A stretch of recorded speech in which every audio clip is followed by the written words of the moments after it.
Zane Maddox had never quite figured out how he ended up in the remote corners of the galaxy, on a station like Zelviroth, a place full of alien species, strange politics, and an overwhelming sense of detachment from everything that had once been his world.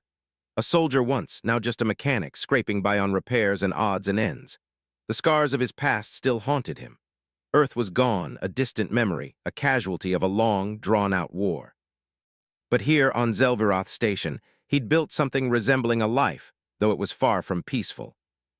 Zelviroth wasn't a peaceful place. It was a bustling hub, teeming with creatures from every corner of the galaxy. Every species imaginable was housed here, merchants, scientists, and warriors, each carrying their own brand of ambition, but none of them more proud than the Galactic Peacekeeper Academy. The Academy was the galaxy's finest institution, a place where only the most elite beings were allowed to enter, all in the name of peace. They kept the galaxy balanced, and their methods were traditional. Zane's world was the grease, the bolts, the engines. He was used to working in the shadows, not making waves, but all of that was about to change. He had no idea that his life was about to collide with the most terrifying creatures the galaxy had ever seen. It all started one morning with a simple message. The Peacekeepers, a group of highly disciplined, militaristic aliens, had a job offer for him. They needed someone like him, someone from Earth, to be the new trainer for Classroom Gamma. At first, Zane thought it was a joke. Who would want him, a grizzled ex-soldier turned mechanic, as a teacher? But this wasn't just any classroom. The cubs who were housed there weren't regular students. They were Threxel cubs, highly dangerous, nearly unstoppable creatures known across the galaxy for their strength, aggression, and razor-sharp claws. The Peacekeepers had trained them to be the galaxy's elite warriors. And the worst part? They were children, just barely old enough to understand the difference between play and destruction. Zane didn't know what to expect walking into the classroom that morning. He was just an outsider, a human. There was no place for his kind in the Peacekeeper Academy. Most humans, like Zane, had been left to rot after the war. The galaxy didn't see them as much more than a distant memory, an afterthought. But this was an opportunity. Zane couldn't back down from a challenge, especially not when the job was handed to him. The door slid open with a hiss and Zane stepped inside. The first thing that hit him was the smell, something musky and feral. The second thing was the silence. It was too quiet for a classroom full of children. And then the eyes. 9 pairs of glowing, curious eyes stared at him from every corner of the room. Their pupils dilated as they sized him up, tiny, unblinking, intelligent eyes. Zane felt his heart race. He couldn't let fear show. These weren't normal kids, and he wasn't going to treat them like normal kids. A soft growl rumbled from the center of the room. It was low, like a distant thunderstorm, yet sharp enough to freeze the air in his lungs. Garina, the alpha cub, stepped forward. Her fur was a wild mess of dark brown and black, and her tail twitched with anticipation. Zane's eyes met hers for a moment. It was a test, an unspoken challenge. "Morning, little ones," Zane said, his voice steady. He was wearing his usual work clothes, soft flannel pajamas with faded pictures of spaceships on them.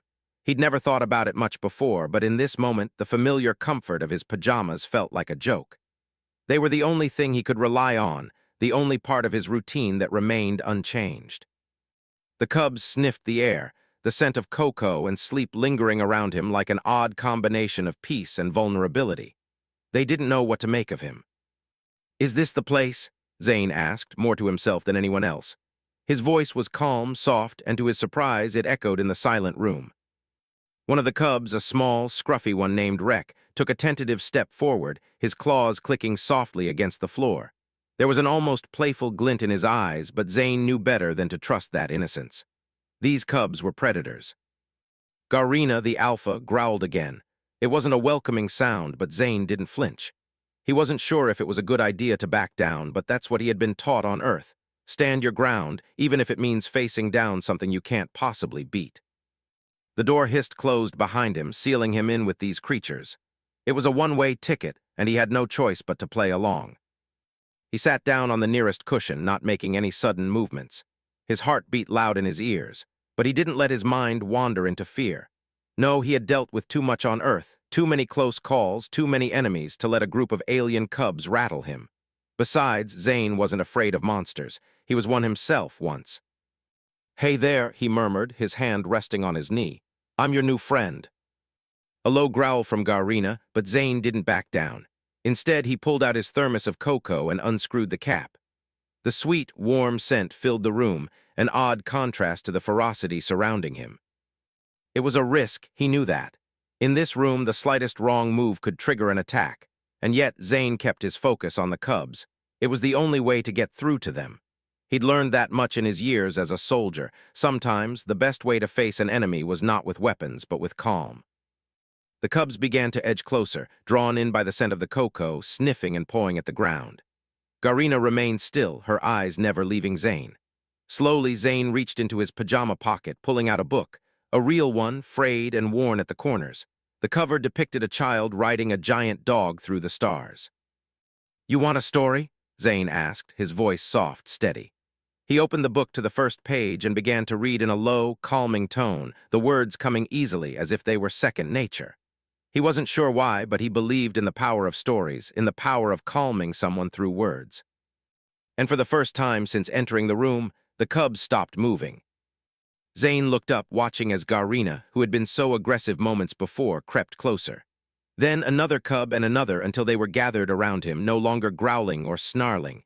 They were listening. They were quiet. Outside, behind the observation glass, a group of peacekeepers, Krell, Velver, and the others, watched in disbelief. Weapons were at the ready, just in case Zane's calm was a facade. Zane kept reading, not looking up. The story continued, his voice never wavering. His pajamas didn't seem so silly now. If anything, they were a symbol of something the cubs could relate to, something soft, something comforting. And then one of the cubs, the smallest, Fenfen, climbed onto his lap, curled up, and fell asleep. Zane barely breathed, careful not to disturb the fragile moment. The peacekeepers were still staring at the monitors, unsure of what they were witnessing. Was it working? Was it some sort of trick? But Zane didn't care. He simply continued reading, his voice echoing in the silence, the soft thrum of the cubs, breathing the only sound. The moment Krell entered the room, the energy shifted. The cubs, who had been so still and calm just moments before, suddenly stirred. The noise was subtle at first, a soft shuffle of claws on the floor, the quiet rustling of fur. But it was enough to make Zane's heart skip a beat. He kept his gaze fixed on Garina, the alpha cub, whose eyes were still locked on him, as if she were silently daring him to make the wrong move. Krell's presence was commanding, like the storm that preceded a hurricane. Her three-segmented torso shifted as she adjusted the harness of her battle armor, making her look both terrifying and powerful. Zane didn't flinch. He had faced bigger threats than this. He knew how to handle the heat, even when the odds were stacked against him. "You can't keep doing this," Krell repeated, her tone sharp, demanding. "The cubs need discipline, they don't need your distractions." Her eyes scanned the room, making sure every one of the cubs was in view. Zane stood up slowly, careful not to disturb the cubs on his lap. Fenfen, the smallest of the group, was still sleeping soundly, curled into a ball. Garina was on all fours, her head tilted slightly as she studied Krell with a mix of curiosity and distrust. "Distractions?" Zane asked, his voice calm but firm. He wiped the sleep from his eyes, not bothering to hide his exhaustion. "These cubs are dangerous, I get it, but if you think that more violence and punishment is going to help them, then you're looking at them all wrong." Krell's jaw tightened. "These cubs are born for combat. The Academy trains them for a purpose. You think you can change that with some soft stories and cocoa? They'll eat you alive before you can finish a sentence." Zane didn't respond immediately. He glanced at the cubs, their soft, innocent faces now mirroring the tension in the room. He had always believed that real strength came from understanding, not from force. These cubs were no different. They needed guidance, not brute force. "I know what I'm doing," Zane said, his voice quieter now but no less determined. "You can't train them for peace by using fear." Krell's patience was thinning, but before she could respond, Velver, a peacekeeper officer with a reputation for cruelty, stepped into the room. His black and silver armor glinted under the artificial lights, his red eyes scanning Zane with disdain. "You've gone too far, Earthborn," sneered, his voice thick with venom. "This method of yours, it's not peacekeeping, it's surrender, and you are making the cubs weak."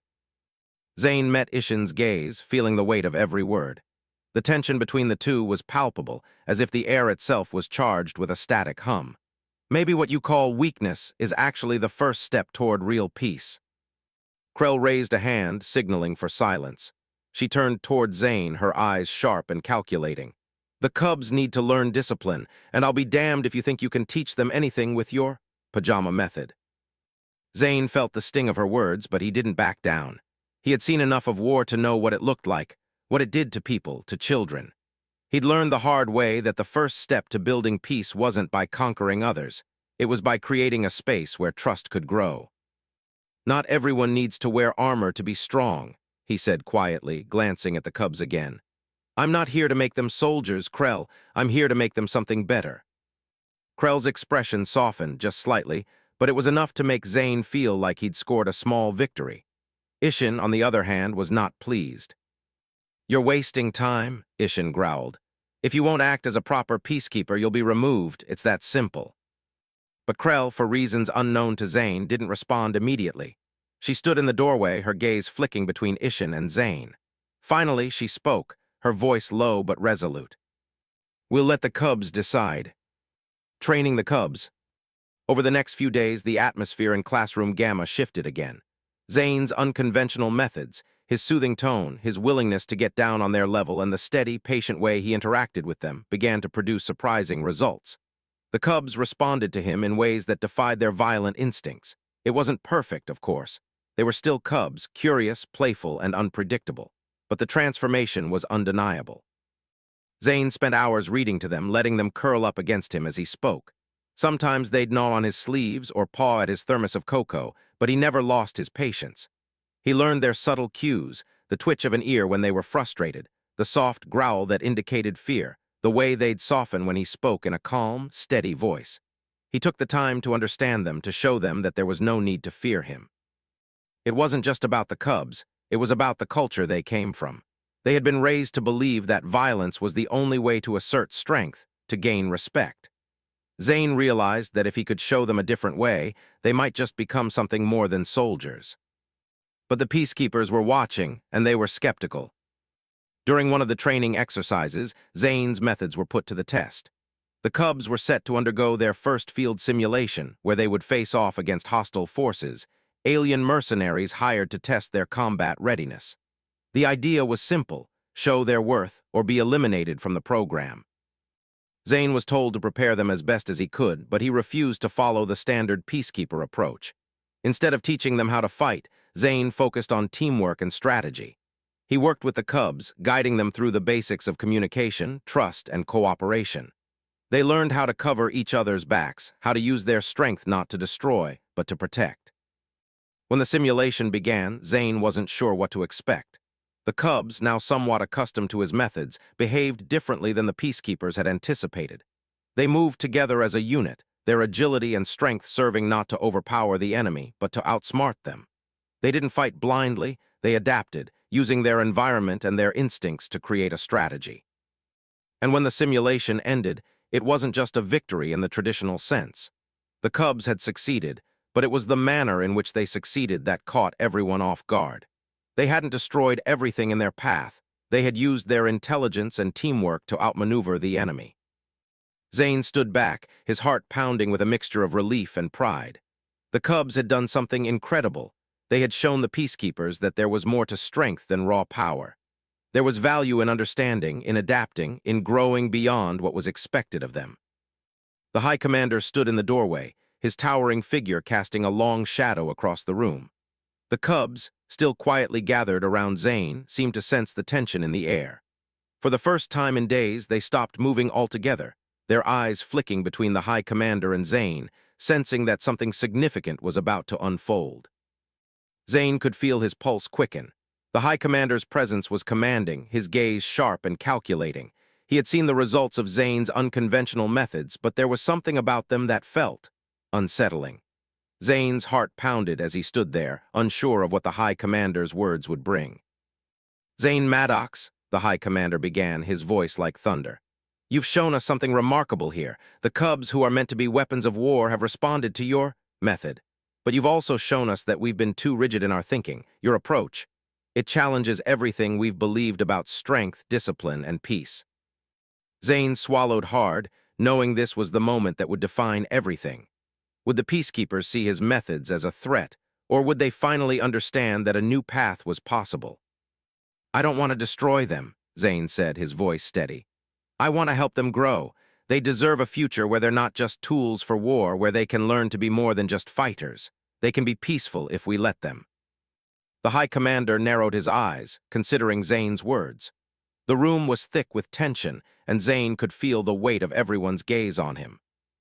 You want to turn them into children, the High Commander replied, his voice hard. You want to take away their aggression, their survival instinct. Do you understand what you're asking? I'm asking for a chance, Zane replied, his voice unwavering. A chance for them to choose who they want to be, not for their instincts to decide for them. There was a pause, a long silence that seemed to stretch on forever. Then the High Commander spoke again, his tone softer but no less heavy. You've given us an interesting proposition, Earthborn, but your methods are untested.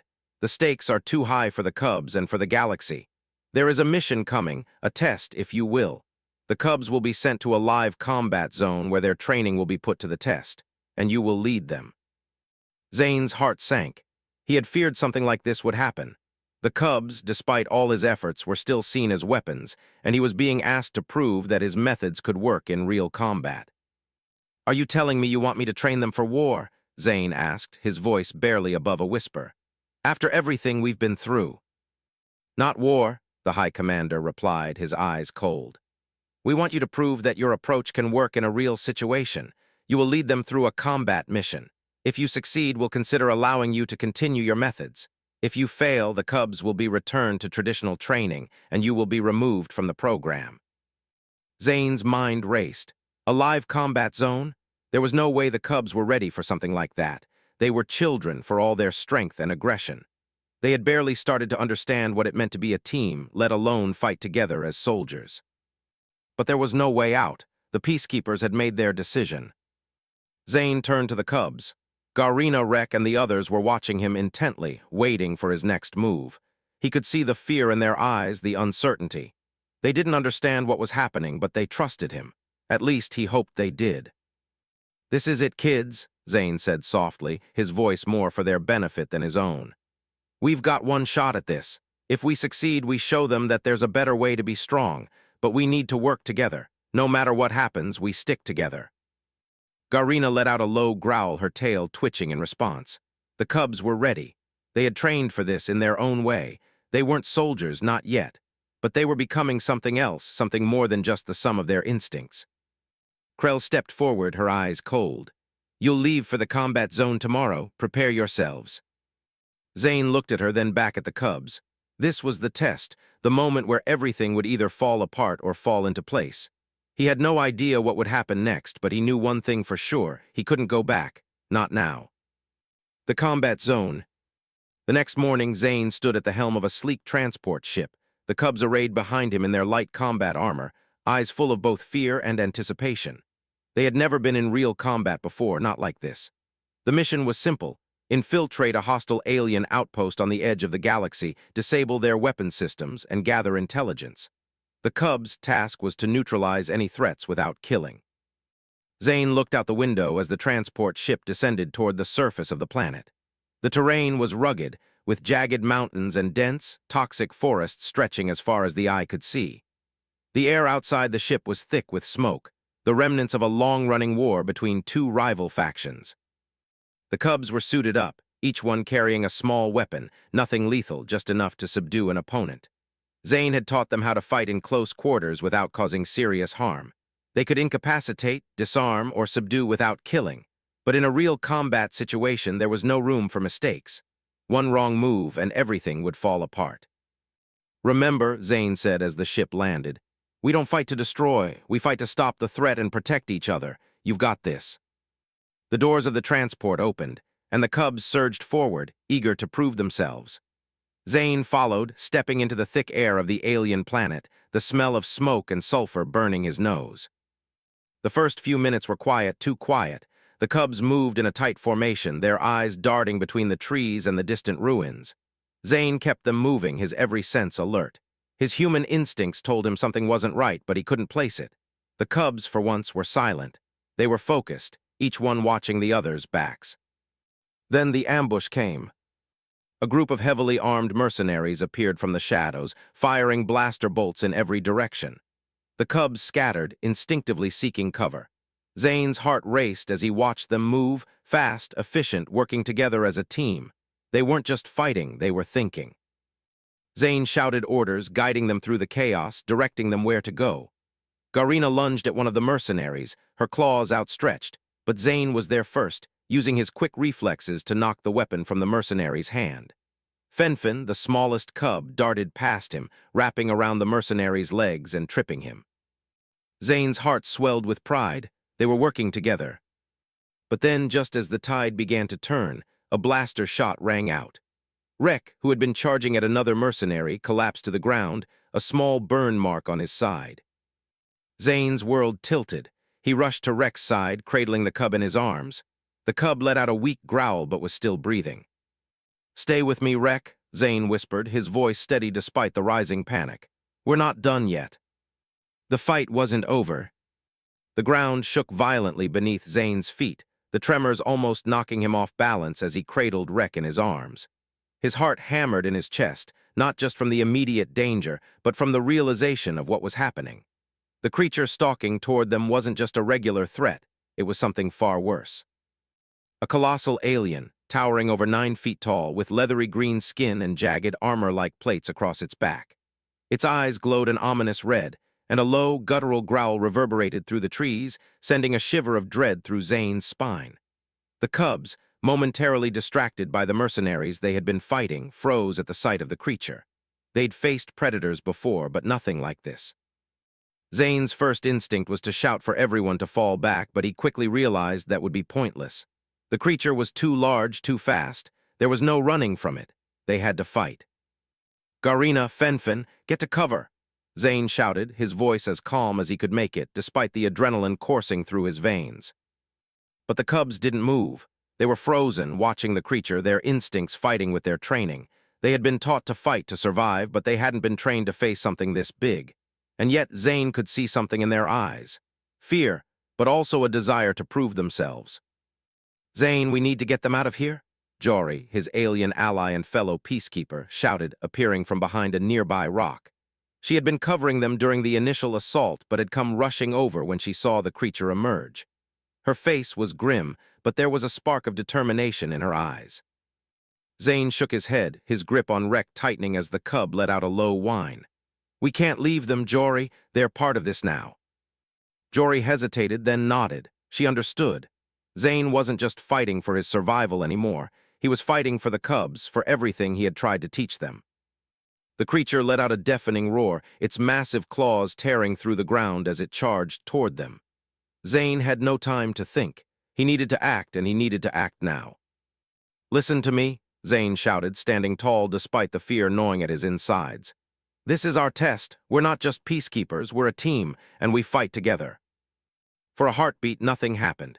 The cubs were still, as if trying to process what Zane had just said. Then Garina, brave, stubborn Garina, took a step forward, her claws unsheathing. Her tail was bristling with energy, and Zane could see the resolve in her eyes. She was ready. The other cubs followed suit, their hesitation falling away. They had spent days under Zane's guidance, learning how to trust, how to work as a team. It wasn't about raw aggression anymore, it was about using their heads. Zane's heart surged with pride as the cubs took their positions. Garina and Rek moved to the creature's flank, their small but agile bodies darting between trees, trying to confuse the massive alien. Fenfen and the others moved to the rear, setting up makeshift traps in the underbrush, something Zane had taught them to do in the simulation exercises. They weren't just going to fight this thing head-on, they were going to outsmart it. Zane, keeping his focus on the creature, tried to assess its weak points. Its thick hide was nearly impenetrable, and its speed was deceptive for something so large.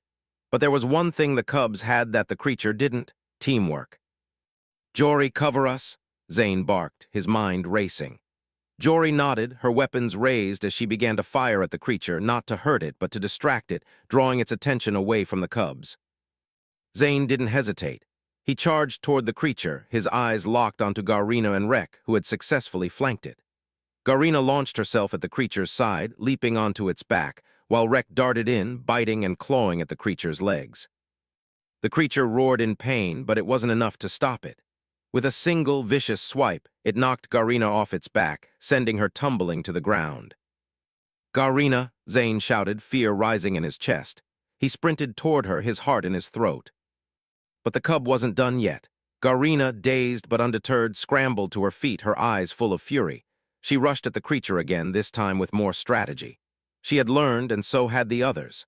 The cubs weren't acting out of instinct anymore, they were acting as a team.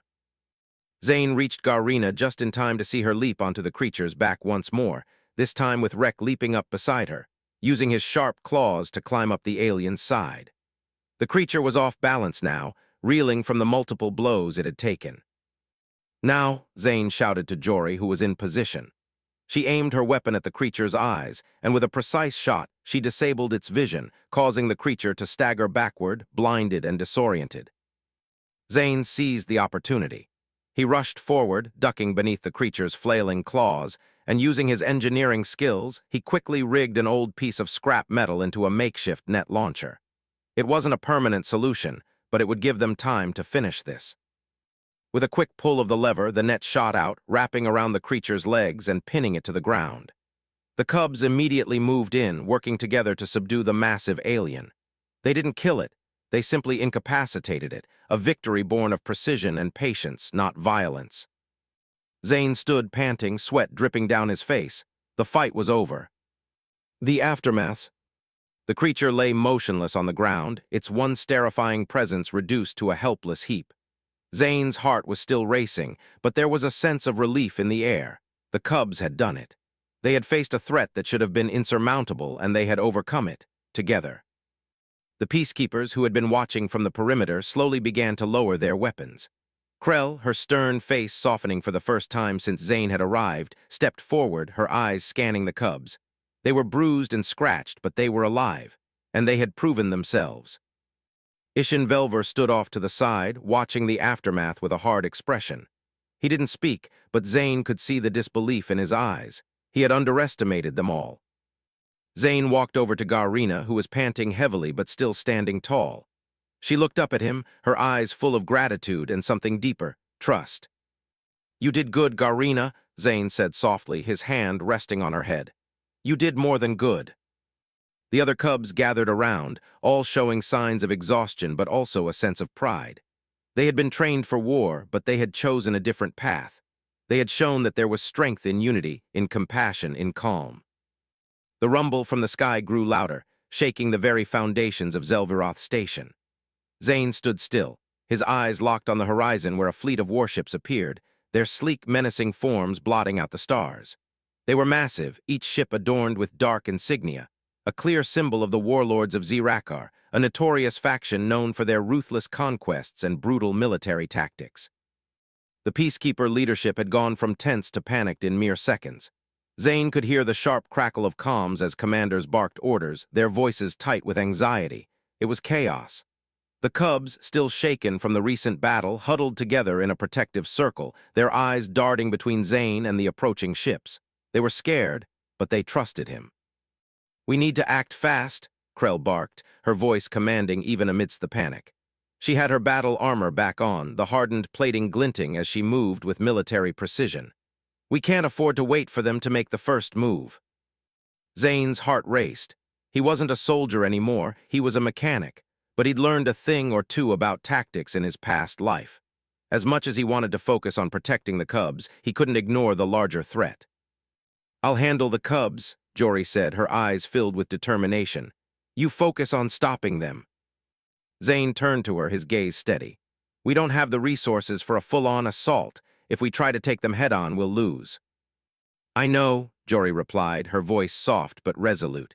"But we don't have a choice. This isn't just about the cubs anymore. It's about stopping these warlords before they turn this entire sector into a war zone." The High Commander, who had been overseeing the situation from the command center, appeared next to Krell, his face drawn with concern. "We don't have enough forces to confront them directly, but we do have something they don't, the cubs. If we can use them strategically, we might be able to turn the tide." Zane's stomach twisted. The High Commander was right. The cubs had already proven themselves in the field, but using them as pawns in this conflict felt wrong. They weren't just soldiers. They were children who had learned from him that strength didn't always mean violence. But in the face of the warlords, Zane knew there was no time for idealism. This wasn't just a test for the Cubs, it was a test for the entire galaxy. "We'll need to move quickly," Zane said, his voice calm. "Get the Cubs into position. I'll work on setting up some traps. We're going to give them a fight they'll never forget." Krell gave him a sharp nod, her eyes narrowing. "We'll use the terrain to our advantage. Get to it." The battle plan. As the warlord fleet continued its approach, Zane set to work, pulling together everything he knew about survival and strategy. He wasn't a general, but he had something the peacekeepers didn't: an understanding of improvisation, of using what was available, and of thinking outside the box. Zane quickly assembled a series of traps using spare equipment he had lying around the station, a mixture of makeshift explosive devices, motion-triggered snares, and basic mechanical sabotage. The Cubs, under the supervision of Jory, began setting up a perimeter around the station, working with precision and focus that Zane had never seen from them before. They had learned to cooperate, to act as a team, and now they would have to prove it. As Zane worked, he couldn't help but feel a surge of pride. These Cubs, these dangerous creatures, were no longer mindless soldiers. They were showing courage, intelligence, and above all, trust. They trusted him. They had come a long way since their violent, untrained days in Classroom Gamma. But that trust would be put to the ultimate test. The warlords weren't here for diplomacy. They were here to destroy. Zane walked to the top of the station's observation tower, the wind biting at his face. The massive fleet loomed overhead, their engines cutting through the atmosphere with a deafening hum. Ships of all sizes and shapes hovered in the sky, their weapons locked and ready. Jory stood beside him, her face calm but grim. "This isn't just about the Cubs anymore, Zane. The entire station is at risk. If we fail, it's not just us we're protecting. We'll be saving every living being on this station." Zane nodded, his mind racing with thoughts of the future. He wasn't just trying to keep the Cubs alive anymore. He was trying to change the course of history, to show that a different kind of peace was possible. A peace built on compassion, understanding, and teamwork, not violence. "We'll make it through," Zane said, his voice steady. "We have to. The Cubs have learned more than we ever expected." Jory glanced at him, a faint smile tugging at the corner of her lips. "You've changed them. You've changed all of us." Zane didn't have time to respond. The sound of a massive ship descending broke through the air. The warlords were landing. The ambush. The warlords began their descent in a series of synchronized movements, their ships opening up to reveal heavily armored soldiers. These weren't just mercenaries. These were elite warriors, highly trained, relentless, and ruthless. They began to spread out across the station, setting up heavy weaponry and scouting the area for threats. Zane watched from the observation tower as the Cubs began to move into position. They were ready. They had trained for this moment, and now they were about to put everything they had learned to the test. "Now," Zane muttered under his breath, more to himself than anyone else. He pressed a button on his wristband, activating the first of the traps. A loud crack echoed across the station, followed by a burst of light as the first warlord soldier was thrown off balance by an explosive device hidden in the ground. The Cubs, reacting instantly, sprang into action. Garina, Rek, and the others darted forward, using their agility and speed to overwhelm the warlord soldiers. Zane had trained them to be quick, precise, and strategic. They weren't just fighting for survival. They were fighting to prove that there was another way. The battle erupted into chaos. Blaster shots echoed, and explosions rang out as the Cubs worked in perfect harmony with the peacekeepers. Zane moved through the battle, coordinating the Cubs, guiding them with his voice, ensuring they stayed calm amidst the madness. It was a delicate balance. One wrong move and they could lose everything. But the warlords weren't backing down. They had anticipated resistance, and their heavy weapons soon began to turn the tide in their favor. Zane watched in horror as one of the Cubs, Fenfen, was knocked back by a blast, her small body flying through the air. She landed with a painful thud against a wall, but Zane could see the determination in her eyes. She wasn't out, not yet. Zane rushed to her side, kneeling next to the injured Cub. "Fenfen, stay with me," he whispered, his hand gently resting on her head. She let out a weak growl, her eyes still full of fight. But the situation was getting worse by the second. The warlords were advancing, their soldiers moving with calculated precision. Zane could feel the weight of the battle pressing down on him. They were outnumbered, and the Cubs were getting exhausted. The ground trembled beneath Zane's feet as the looming presence of Ishin Velver grew ever more menacing. The Warlord flagship continued to hover above the station, its weapons trained on the core, ready to unleash destruction at any moment. Zane's heart raced as he took in the scene. His worst fear had come to pass. Ishin, a high-ranking peacekeeper officer who had relentlessly opposed Zane's methods from the beginning, had allied himself with the warlords. "I told you this would happen," Ishin said, his voice filled with venom. "The Cubs were never meant for peace. They were made for war. You failed them, Earthborn, and now we'll finish what you started." Zane clenched his fists, refusing to let fear dictate his actions. His mind raced as he assessed the situation. The Cubs were still scattered across the battlefield, engaging the warlord's soldiers, but they were exhausted. Some were injured, their energy running low after hours of combat. If they kept fighting this way, they wouldn't last much longer. "Ishin," Zane said, his voice calm but filled with steel. "This isn't about war. This is about peace. These Cubs aren't weapons. They're children. And you—" He stopped himself, narrowing his eyes. "You've become the very thing you swore to fight against."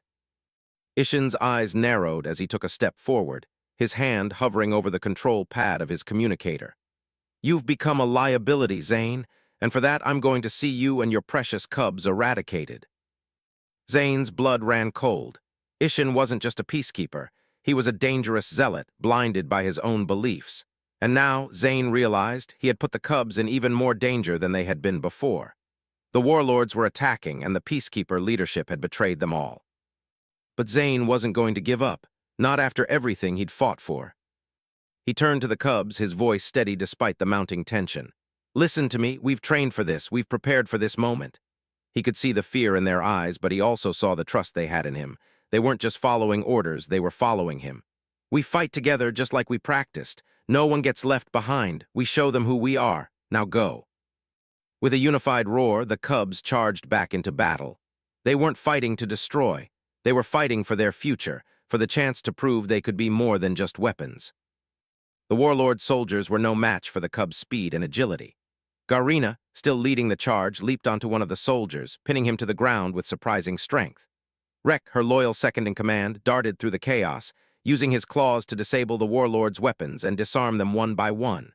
Fenfen, despite her earlier injuries, was back in action, weaving through the soldiers and bringing them to the ground with swift, calculated movements. Zane, watching from the sidelines, felt a wave of pride rush over him. The Cubs were learning, adapting, just as he had hoped. They were no longer mindless beasts driven by their instincts. They were a team. They were a family, and they were fighting not for survival, but for their right to live their lives the way they chose. However, the battle was far from over. As the Cubs subdued the warlord soldiers, Zane knew the real challenge was still ahead: Ishin Velver. The final confrontation. Zane's eyes locked onto Ishin, who was standing at the center of the battlefield, his red eyes glowing with unrelenting fury. Behind him, the massive warlord ship loomed like a monstrous shadow. The alien soldiers that had allied with Ishin had been pushed back, but Ishin himself was still a threat. "You're too late, Earthborn," Ishin sneered, activating his wristband. The ground beneath them rumbled as the warlord flagship's cannons powered up. "The peacekeepers are done with you. This galaxy is ours for the taking." Zane stepped forward, his face hardening. "I'm not done yet, neither are the Cubs." Ishin laughed, his voice cold. "You think these children, these monsters, are going to stop me? You're delusional. They've only learned to hide their true nature. They're predators just like the rest of us." Zane clenched his jaw. "No, Ishin, they've learned the power of trust, and that's more than you'll ever understand." Ishin's expression twisted with anger. "You still think you can change the nature of war? You're an idiot." He pressed a button on his wristband, and the warlord flagship's cannons began to glow with an ominous, deadly energy. Zane didn't wait for Ishin to make the first move. "Jory," he shouted, "now." Jory, who had been working on deactivating the warlord ship's weapon systems, nodded and activated the signal. With a sharp, high-pitched hum, a series of EMP pulses shot out from the station, disabling the flagship's main weapon systems. The energy cannons sputtered and flickered, their power shutting down. Ishin's eyes widened in shock. "You think you can?" Zane didn't give him a chance to finish. He rushed forward, using the distraction to get within range. Ishin activated a shield generator on his wrist, but it was too late. Zane had already reached him, his hand grabbing the wristband and yanking it off. "You're finished," Zane said, his voice low and full of resolve. "Your war is over." Ishin fought back, but Zane was too quick. Using the techniques he had learned in his time with the Cubs, he twisted Ishin's arm, bringing the officer to his knees. The Cubs, seeing their moment, surged forward, disarming Ishin's remaining soldiers and forcing them to surrender. The tide had turned. The betrayal revealed. As Zane stood over Ishin, panting, Krell stepped forward, her face unreadable. She looked down at Ishin, her expression hardening. "I never thought I'd see the day," she said softly, almost to herself. "Ishin Velver, you were supposed to be one of the Peacekeeper's finest." Ishin glared up at her, his eyes filled with bitterness. "You've made a mistake, Krell. You're letting these Earthborn corrupt everything. You'll see, there's no peace in this galaxy, not anymore." Krell turned to Zane, her expression still unreadable, but there was a faint glimmer of respect in her eyes. "You were right, Earthborn. I see it now. It's not about making them soldiers. It's about giving them the chance to choose." Zane didn't say anything. He didn't need to. He looked at the Cubs, at Garina, Rek, Fenfen, and he saw the future. The future he had fought for, a future of peace, not through force but through understanding. The dust from the battlefield had barely settled before Zane realized the true weight of what had happened. The warlord fleet was in retreat, their forces shattered. Ishin Velver, once a trusted officer of the Peacekeeper Academy, lay in captivity, his plans for domination in ruins. The Cubs, the once feared creatures of war, had proven something the galaxy hadn't been prepared for. That peace wasn't the absence of conflict, but the choice to stop the cycle of violence and fear. Zane stood with Krell and Jari, watching as the Peacekeeper forces secured the warlord's ships. The station, once on the brink of destruction, was beginning to return to some semblance of order. The Cubs, tired but victorious, huddled together near the station's core. They were different now, not just soldiers in training, but beings with the potential to become so much more. "You did it, Zane," Jori said, her voice soft with awe. "You really did it. The Cubs, they did it." Zane smiled, looking out at the horizon where the wreckage of the warlord fleet drifted in the distance. The galaxy, for now, was safe. But he knew it wasn't over. It would never be over. There would always be forces like Ishin, people who thought that strength came only through power and domination. But that wasn't his way. Zane turned to Jori, his expression steady. "We did it together, the Cubs, the Peacekeepers. We all did." Krell, standing next to them, nodded, though her expression was still unreadable. "The Peacekeeper Academy was founded on ideals of strength through order and control. What you've done here, Earthborn, it's changing the very foundation of what we've built." Zane's heart swelled with pride. He had always known there was another way, a way that valued compassion over violence, understanding over fear. And now, the galaxy was beginning to understand that too. The Cubs had shown everyone that even the most ferocious creatures could choose a different path. But there was still a long road ahead. The future of the Cubs. Later that evening, as the station began to recover from the battle, Zane walked into classroom Gamma one last time. The Cubs, their fur matted and their faces weary, were sitting in a circle, their eyes still bright despite the toll of the day. They were no longer the dangerous, unpredictable creatures they had once been. They had learned, grown, and proved themselves in ways that no one had thought possible. Garina, the alpha cub, looked up at Zane with a quiet intensity. She was no longer just a leader by instinct, she had become a true leader by choice, and Zane saw it. He saw how much they had all changed. "I'm proud of you," he said softly, his voice thick with emotion.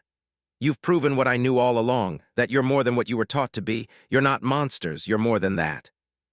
The Cubs didn't say anything at first, but as they sat there in the soft glow of the station's lights, something unspoken passed between them. It was trust. The trust that Zane had worked so hard to build, not just between them, but with himself. Zane sat down on the floor with them, his legs crossed. "There's still a lot of work ahead," he said, a smile tugging at his lips. "We'll need to keep learning, keep growing, but we've made it this far." Rek, the smallest cub, waddled over to Zane and nudged him gently with his nose. Zane laughed, the sound rich with relief and joy. "Yeah," Zane said, running his hand over the cub's soft fur. "We've come a long way." Garina sat beside him, her massive body leaning against his side. Zane leaned back, letting the weight of the moment sink in. The Cubs were no longer just creatures of instinct. They had become something more. They had a future now, one where they could choose their path. It wasn't just a victory for Zane. It was a victory for the Cubs, for Jory, for the peacekeepers who had come to see the truth in his methods. And it was a victory for the galaxy. Maybe it wasn't the peace everyone had imagined, but it was real peace. Peace forged through trust, cooperation, and the willingness to change. The price of peace. But Zane knew peace was never permanent. There would always be forces that sought to tear it down, to replace it with chaos. Ishin's betrayal had been a reminder that not everyone was ready for the kind of change Zane had fought for. Even though the warlords had been defeated, there would always be others who believed that power came from control, that the galaxy could only be held together by strength. Zane wasn't naive enough to believe that one victory would change everything. The galaxy was vast, filled with countless species, each with their own beliefs, their own histories. Some of them would never understand the lesson the Cubs had taught them, that true strength came from unity, not dominance. But Zane knew one thing for certain. He would keep fighting. He would keep teaching. He would keep working to show the galaxy that there was another way. And the Cubs, they would be his partners in that fight. They had learned the value of compassion, of empathy, and of teamwork. They weren't just soldiers, they were ambassadors for a new kind of peace. As Zane stood up, stretching his sore muscles, he looked around at the Cubs, their tired faces full of determination. They were ready for whatever came next, and so was he. The future of the Peacekeepers. In the days that followed, Zane and the Cubs were hailed as heroes. The Peacekeeper Academy was forced to reassess its training methods, and for the first time, the possibility of a new kind of peacekeeping force, one built on cooperation and empathy, became a reality. Krell, who had once been one of Zane's biggest critics, became his ally, advocating for a new era of peacekeepers, one where both strength and compassion could coexist. The galaxy watched as Zane and his team of Cubs worked together to forge a path forward. They faced many challenges, from navigating the complex political landscapes of alien factions to dealing with resistance from those who still believed in the old ways of war. But through it all, Zane remained committed to the belief that peace was not something to be won through violence, but something to be earned through trust, understanding, and a willingness to change. As the years went by, the Cubs grew into leaders of their own, becoming respected figures within the peacekeeper ranks. They were no longer the wild, uncontrollable creatures they had once been.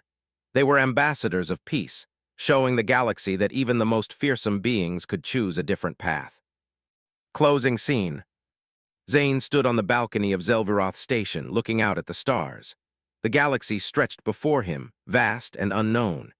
He had no illusions about the road ahead. There would always be those who fought for power, those who sought to tear down the fragile peace they had built. But Zane was ready. He had faced the worst of the galaxy and survived, and now, with the Cubs by his side, he was ready to face whatever came next. Together, they would keep fighting for peace, and together they would prove that even the most monstrous creatures could learn to be something more. Zane turned, his eyes meeting Garina's. She sat beside him, her head resting against his side, calm and content. The other Cubs, now fully grown and standing tall, joined them. "We've got a long way to go," Zane said, his voice filled with determination. Garina growled softly, as if in agreement. "Yeah," Zane smiled, "but we're ready." And as the stars shimmered above them, the future seemed just a little bit brighter.